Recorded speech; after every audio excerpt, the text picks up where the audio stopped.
Step up your solid stamps, the watercolor version. Create unique watercolor projects using your solid stamps.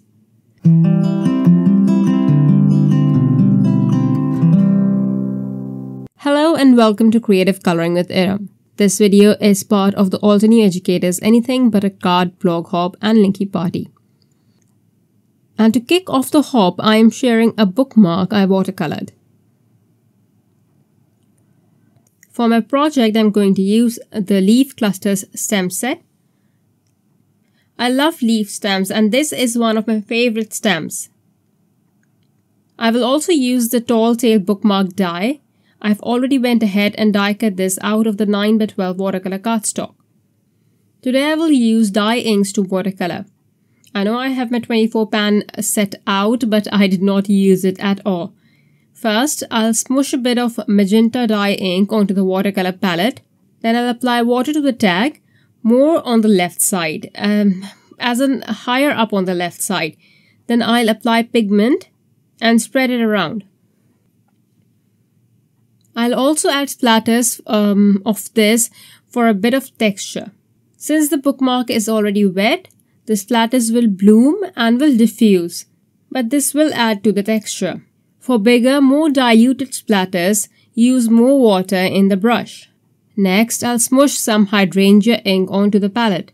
You can use any ink colors you like. I will start first by dropping in some of the pigment, just creating a bit of texture.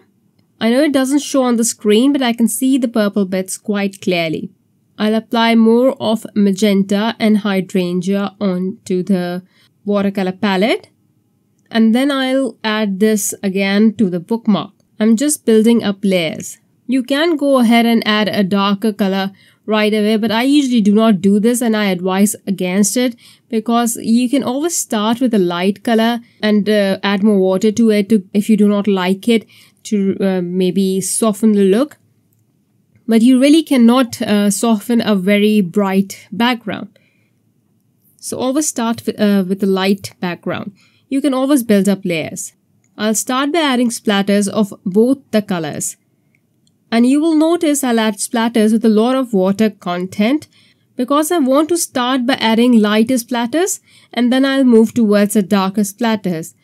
Just like I mentioned that you can get rid of the lighter watercolor but not the more pigmented one. So I'll go from the light splatters to the dark splatters, building it gradually, so that the concentrated splatters mix with the diluted ones and soften a little.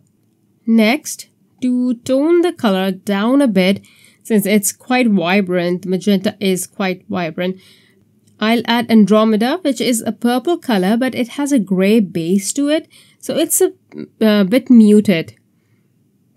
Again, I'll add this as splatters and also by dabbing wherever I think this needs to go on. Since this is a lovely muted tone, it will add a really beautiful look to the background. Once done, I'll dry the bookmark. Then I'll stamp the leaf image in Fuchsia Dye Ink. This doesn't need to be perfectly stamped, I just need a guide to watercolor over. You can use a lighter ink if you want to.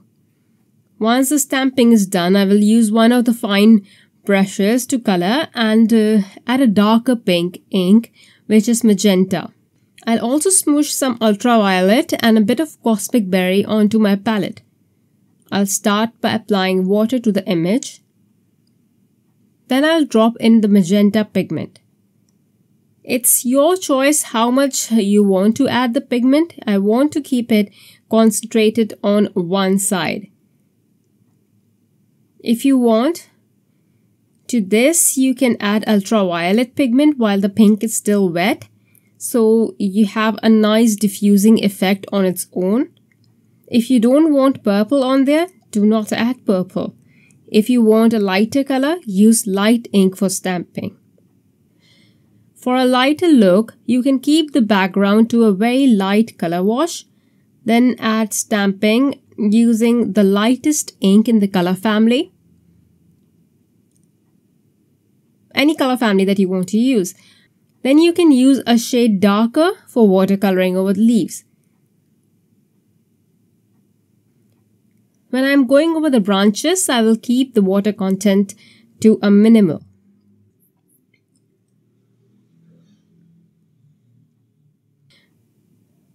I won't add the purple pigment to all my leaves, and in some leaves I won't add pink but will add only purple. So I'll color all my leaves the same way.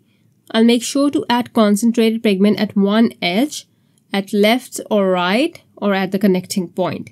This is what will give an interest to the image.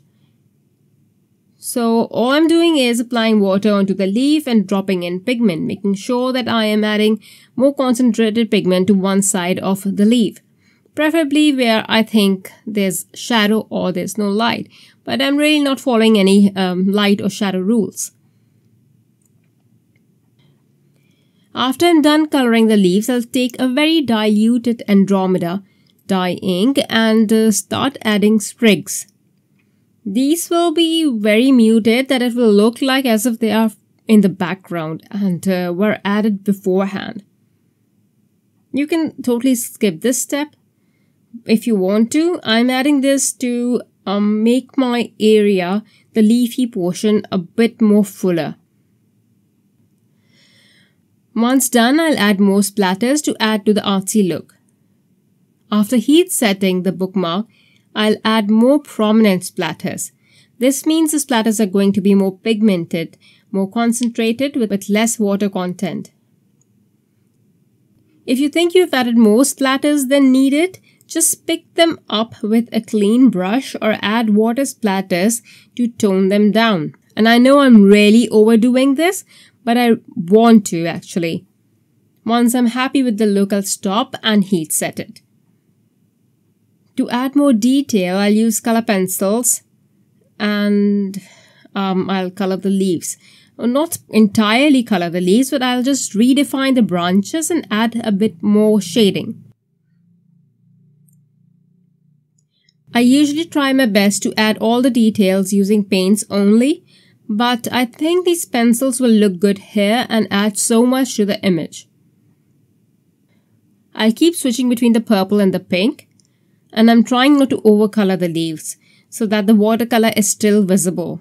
I'll only add the pencil detail where I want to show shadow. As I mentioned before, that I'm making this for the educators blog hop, and the theme is anything but a card. We also have a linky party, so you can join too. You are welcome to share layouts, mini albums, decor, tags, anything as long as it's not a card. Please check out the blog for inspiration from the educators, and remember that we have prizes on each stop of the hop. So all I'm going to do now is add fine black paint splatters and tie a ribbon. You can even die cut another bookmark and adhere it at the back side to make it more sturdy. I hope you enjoyed the video. Thank you for watching. Bye!